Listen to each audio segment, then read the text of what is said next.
Daming gulay. Kuya Boy, ano ba binibili mo? Siling pakinggan ka. Alin? Pakinggan. Pakinggan. Pakinggan.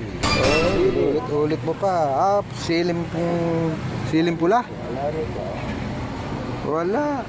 Sana. Wala na. Ang alam ng tindera meron, pero wala. Dito tinutulungan. Oo, pero wala. Dito siguro nakahalo yan. Baka ito, Pakinggan na sinasabi. Ito. Malayo naman sa Pakinggan to. Ito. Talong.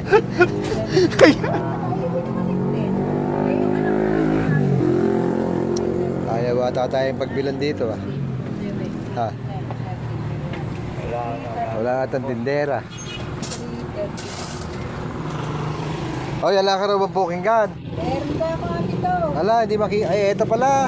Ayun. Bago pala sa tinapay Tinapay na pambalot. Ano ba iluluto mo? Parang kinilaw.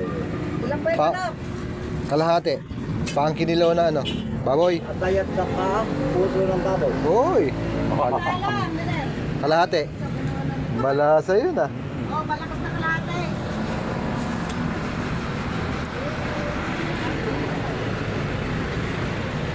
Ito bang isda na to? Magkano to? 95 na. Oh, Yung isda na yan, 200 kilo. pres. Ito. Pres pa, may dugo-dugo pa. Ayun na, 95. Magkano yan? Sige.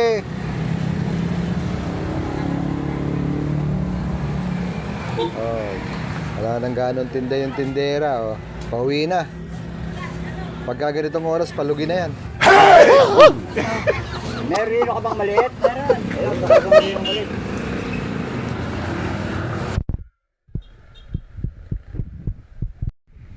Bibili tayo ng manok. Doon, meron dito nagtitinda ng baboy Pero talo tayo dyan. Ha? Bakit? Anim yung lima. Wala ka lima? Wala ka lima?